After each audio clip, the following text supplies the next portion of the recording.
What if everything you learned about energy is wrong? Not slightly wrong, fundamentally wrong, the kind of wrong that keeps physicists awake at night.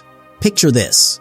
You are an astronaut floating in deep space. No planets, no stars, just infinite emptiness. You pick up a rock and throw it as hard as you can. What happens? Easy. The rock flies forever. No air resistance, no friction, nothing to stop it.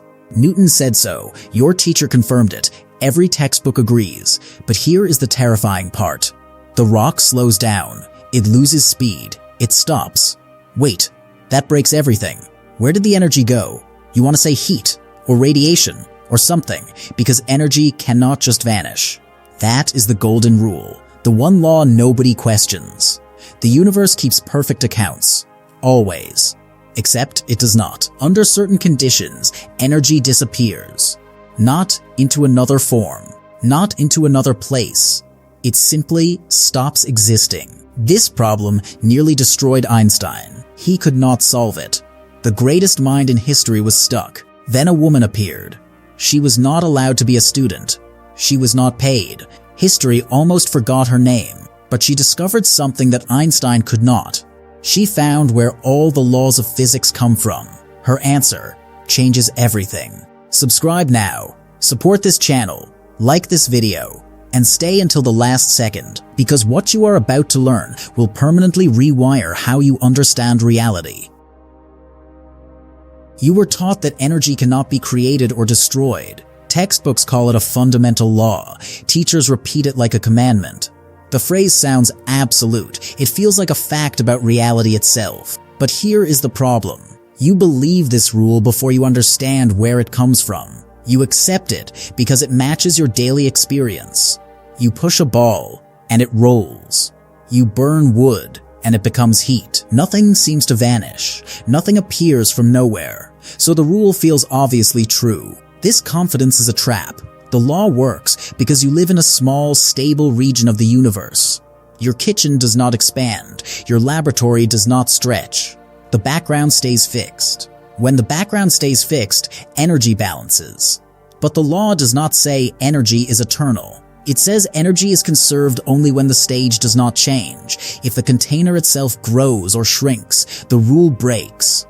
Not because physics fails, because the condition for the rule no longer exists. You trusted a conditional statement as if it were unconditional. That trust must end before you can understand what energy actually is. Your brain builds a picture of a fixed world. The ground stays still. The sky remains in place. Nothing around you seems to stretch or shrink. This stability feels real because your senses evolved for survival, not for cosmic truth. Evolution did not prepare you to notice changes that take millions of years. Your ancestors needed to find food and avoid danger. They did not need to detect the expansion of space.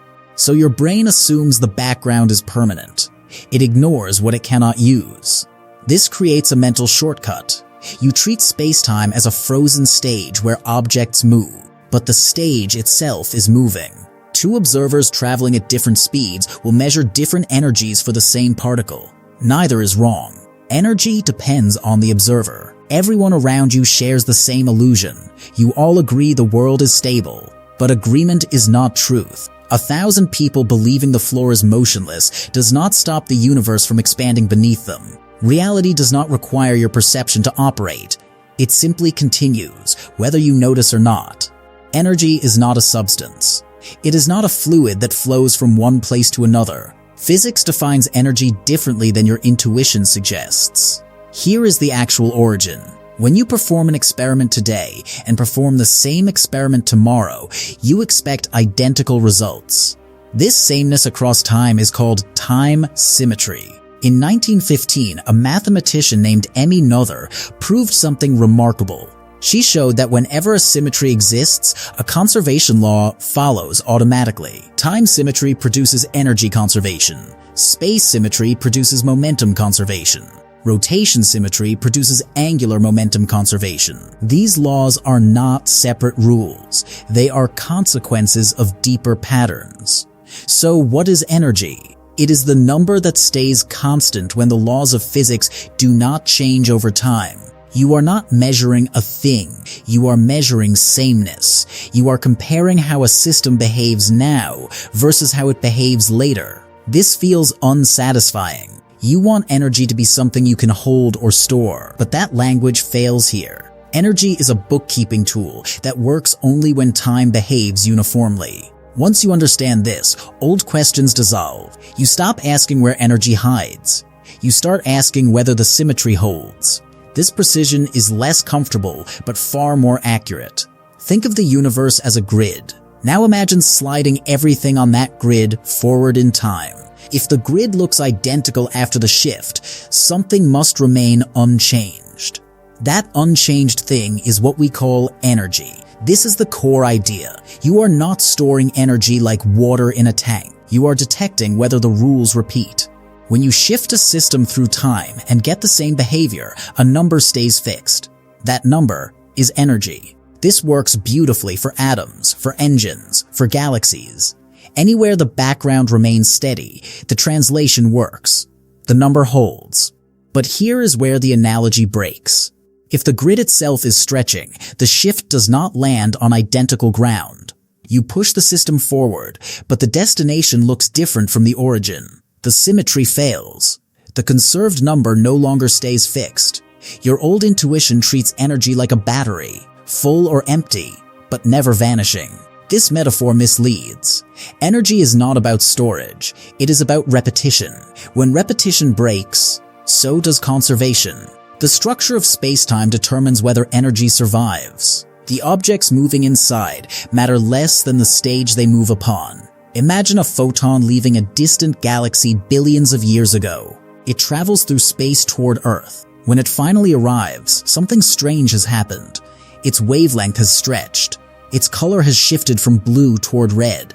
Its energy has dropped. Where did the energy go? This is the question your intuition demands an answer to. It insists the energy must be somewhere, absorbed by something, transferred to another place. But no such transfer occurred. The photon simply lost energy because space itself expanded during the journey. As the universe stretches, the wavelength of light stretches with it. Longer wavelength means lower energy. The photon arrives weaker than it departed. Nothing received the difference. The energy vanished. This does not break physics. The mathematics remains consistent. The equations never promised energy would be conserved in an expanding universe. They promised conservation only when time's symmetry holds. Cosmic expansion breaks that symmetry. You never notice this in daily life because the expansion is slow and your timescales are short. Your coffee cools by transferring heat to the room, not by losing energy to stretching space. But zoom out to billions of years and billions of light years. There, the leak becomes visible. The ledger no longer balances. The universe has a direction. It was smaller yesterday. It will be larger tomorrow. This is not just observation. It is built into the structure of space-time itself. When the universe expands, time no longer behaves the same from one moment to the next. The scale factor changes. Space today is not identical to space a billion years ago. This breaks time translation symmetry. Local equations still allow reversal. A ball rolling forward can roll backward. A chemical reaction can run in reverse. At small scales, time appears symmetric, but zoom out to cosmic history and the symmetry vanishes. The universe does not run backward. Expansion continues in one direction. Your memory reinforces this illusion of constant laws. You remember yesterday and expect tomorrow to follow the same rules. But the rules themselves depend on a stable background. When the background evolves, the rules shift with it. What would restore the symmetry? A static universe. One that neither expands nor contracts. In such a universe, energy would be perfectly conserved everywhere and always. But we do not live in that universe. We live in one that stretches. And stretching breaks the symmetry that conservation requires. Here and now feels universal. You assume your present moment extends across the entire cosmos. You imagine a single clock ticking for everyone, everywhere. This assumption is wrong. In curved space-time, there is no global present. No master frame exists to count total energy across the universe. General Relativity forbids it. You can measure energy locally, in a small patch where space is approximately flat, but you cannot add up energy from distant regions and expect a meaningful total. Curved space distorts comparison. Two distant observers cannot agree on a shared time slice. They cannot synchronize their measurements. What one calls present, another calls past or future. Both are correct. Neither is privileged. This is why conservation works locally, but fails globally. In your laboratory, space-time is nearly flat. The symmetry holds. Energy balances, but stretch your accounting across billions of light years, and the curvature accumulates. The patches no longer align. The sum becomes meaningless. Your intuition fails here because you have never experienced curved space-time directly. You treat the universe like a flat table where all points connect simply. Reality does not cooperate. Local truths do not scale to cosmic truths. Conservation is a local phenomenon trapped inside global chaos. The sacred ledger has collapsed. Energy is not eternal stuff. It is a number that stays fixed only when time behaves uniformly. When the universe expands, that uniformity breaks. The number changes. Energy disappears without going anywhere. What replaced your old belief? A deeper framework. Conservation laws emerge from symmetries. Break the symmetry, and the law dissolves. This is not a flaw in physics. It is physics working exactly as designed. This should feel uncomfortable. You want energy to be fundamental. You want the universe to keep perfect accounts. But reality offers no such guarantee. Your language fails here. Words like storage, transfer, and flow assume energy is a substance. It is not. Understanding comes in layers. The first layer is the textbook rule. The second layer is Noether's theorem.